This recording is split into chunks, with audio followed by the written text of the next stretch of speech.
Hey everyone, some starter stuff before the video proper. Some custom artwork for the Extreme Dinosaurs review is really behind, so I'm releasing the video that's supposed to come after it first. I bring it up because I mentioned that fact in the review proper. Anywho, let's get started with the actual video. Hi there, the Walrus Clown here. Today we are finishing the unofficial Bow Pop Marathon with The Legend of the Dragon. Hey there, might I have a word with you before we get started? Certainly, Potamus, what is it? Ever since we got that sentient computer virus out of him, Gridlock has needed a place to stay, and ever since that virus took him, because he's the most qualified to come up with a defense. Say no more, we need an engineer to help finish a sub-base and maintain the systems anyway. The only problem is he really doesn't fit the aquatic theme that the rest of us do. Say no more! Friend, I'm a Virginia swamp rabbit, which have ribbed hind feet for the swimming. If you're a Virginia swamp rabbit, why the hell do you have a German? Never mind. Asking will probably lead down a road I don't want to go down. Welcome aboard, Chief Engineer Gridlock. Anywho, on with the review. Otter, roll the intro, please!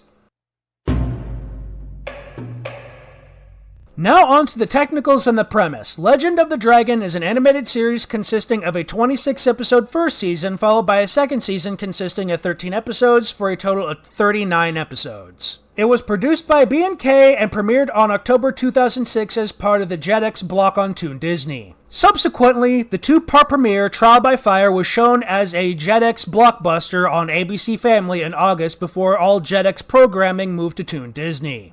Legend of the Dragon is about the new Dragon Guardian Aang and his wayward sister Ling, who ends up becoming the Shadow Dragon and the lackey of the main villain, the Zodiac Master. As they are at odds because Aang was chosen to be the guardian of the Mystic Dragon Band, which is one of 12 bands that are in temples with their own guardians, each whose theme and powers are based on the 12 animals of the Chinese zodiac, whose job it is to maintain the balance of the universe. And it is now Aang's job as a new golden dragon to protect the other guardians and stop the Zodiac Master and his wayward fraternal twin sister Ling, as they try and upset the balance in order to resurrect the big bad of the series, the Emperor of the Darkest Yin, and is aided by Master Chin, the former Boar Guardian and the man responsible for training new Guardians, and his fellow Guardians and childhood friend Bengal, whom, if you couldn't tell from the name, is the Tiger Guardian, and the comic relief of the show, the Monkey Guardian, who has lost his power band to looters, Zhao Qi. Like every other show from B&K that I've tackled up until now, the show was episodic, but not as episodic as the others, and actually has a relatively strong continuity. The characters are relatively likable. Zhao Qi never crosses the line into being annoying, and the I can still save her mentality Aang has in conjunction with his fallen to the dark side twin sister Ling adds a lot of needed depth to the story because Zodiac Master is one missing razor away from being a stereotypical mustache twirler. And the writing is actually quite strong for an episodic action show from this time period, and the strong mythology of this fictional universe gives us a strong foundation for writers to build off of, and has the trappings of a 70s kung fu film, all of which works in its favor. I really liked what I saw, but unfortunately the flaws kept me from loving it.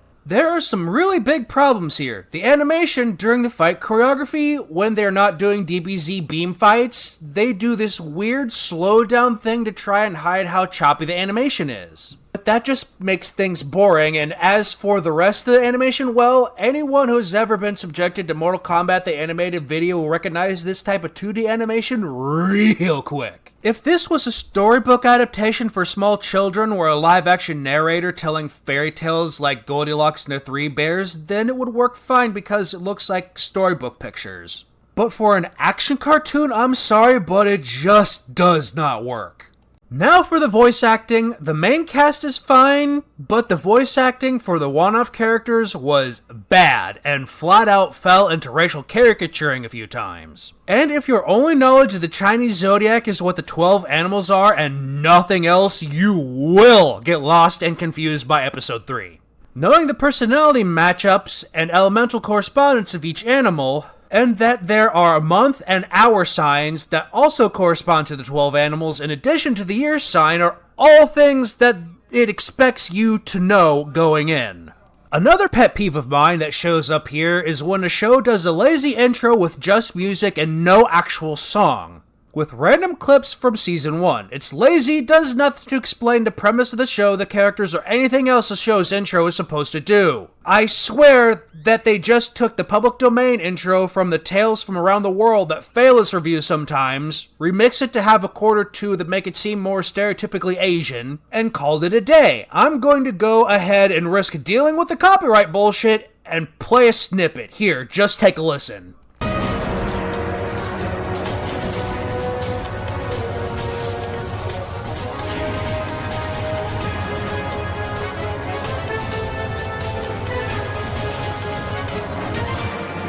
That being said, there was a lot to like here. If they had just had some more exposition explaining more about how the Zodiac was supposed to work, then I could have overlooked a lot of the other flaws. The main strength was in the characters. They are not all a bunch of Gary Stews. They are believably flawed. For example, Aang. He likes to slack off, play video games, watch movies, sneak off temple grounds, and has a huge self-confidence problem and guilt over not helping his sister to not go to the dark side. Speaking of the villains, while the Zodiac Master is your stereotypical mustache twirler, Ling is relatively complex for a female villain of this era in animation. While willing to be villainous, she has shown herself to be more lacking guidance rather than being evil, and has shown regrets to turning evil, and refuses to hurt animals. Well written until she turns back to the light at the end of season 1 anyway. Sometime during the last third of season 1, it's revealed that there are shadow bands for the other 11 animals in addition to the shadow dragon band Ling wears. And that the Emperor of the Darkest Yin needs 4 power bands to restore his dark powers and come back to the land of the corporeal. And in the episode Empower the Darkest Ling, the Emperor's spirit possesses Ling's body and turns her into a lizard monster, and then starts reawakening the temples of said shadow bands. Sometime after the Emperor gets expelled from her body in the final episode of Season 1, Double Dragon. Keep waiting for a reference joke about the Double Dragon video games. I'm sure it'll show up if you keep waiting for it. Anywho, after the Zodiac Master gets the Shadow Snake, Ox, and Ram bands off screen, he and Ling steal the Light Rooster band and blast Aang into unconsciousness. After almost stealing the Golden Dragon band, but loses it because Aang tosses it to Bengal, who chases them off by empowering both of their bands at the same time. Anywho, he manages to reawaken the Emperor, who uses his Dark Yin powers to bring the Terracotta Soldiers to life because of course they're Terracotta Soldiers who come to life. We can't have a Western property about Asian culture and magic at the same time without that happening. The Emperor sees potential in Ling, grants her more power, and sends her on a test to prove her loyalty by beating her brother and getting the Golden Dragon band. She takes advantage of our hero's weakened state to completely own them in the ensuing fight, but the band refuses to go to her after she beats him. Master Chin reveals that Aang has reached a new level and the only way to get the band off of him is for her to kill him. But she can't do it in the end. She can't kill her own brother, and this turns her back to the light side of the Force. Then Master Chin takes the Shadow Dragon band and says the following: I hold the 2 bands of dragon, light and shadow, yin and yang, which merge together as one, but live as 2 in perfect harmony.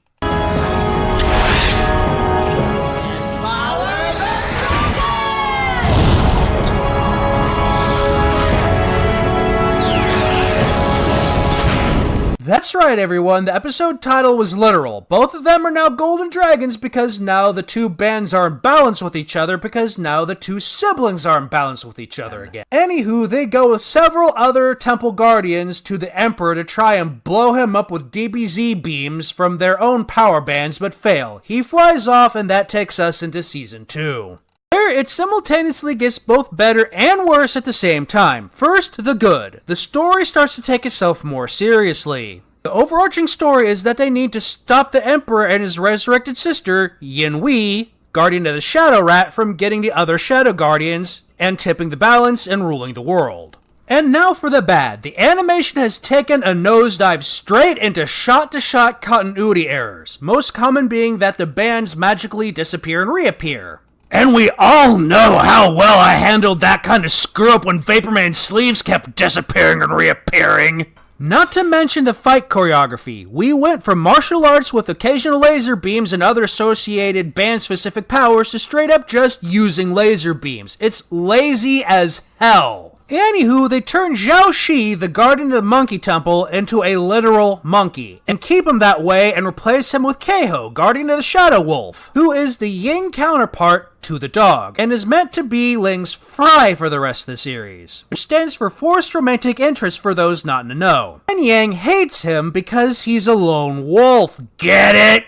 I'm not laughing, but I get it. Anywho, this is the season where they add Magi-Techno fusion planes, tanks, and other toyetic vehicles for children to buy. And yes, while it didn't start with one, there was a toy line tie-in starting with this season, which is probably why they had the Emperor blow up the Dragon Temple in an attempt to cut off the Dragon Guardians from recharging their power bands.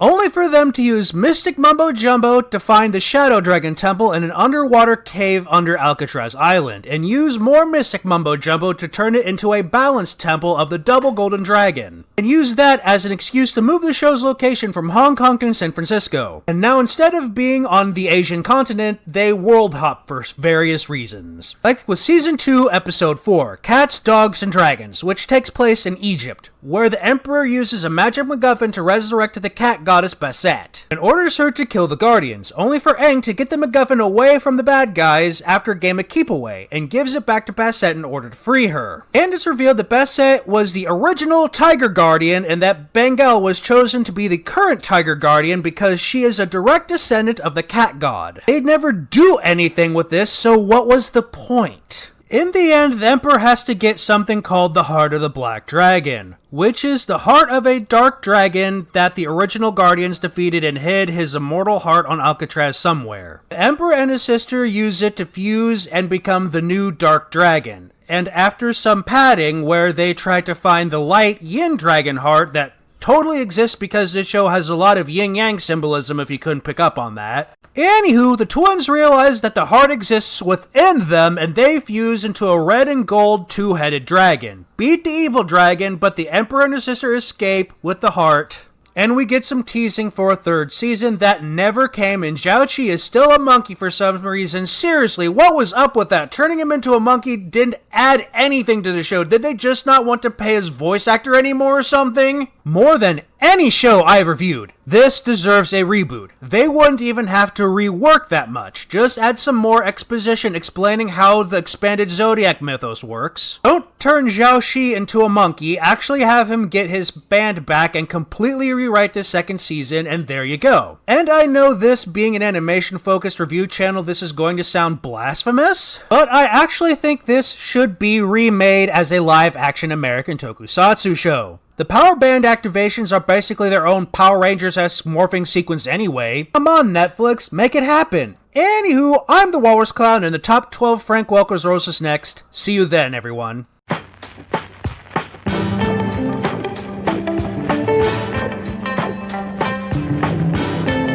Hello there, this is Walrus Clown here. If you enjoyed watching this video, please click subscribe, the like bell, leave a comment, and hit that subscription bell. Next time should be a countdown list, and after that will be that Teen Titans Go review everyone wants. Thank you very much, bye.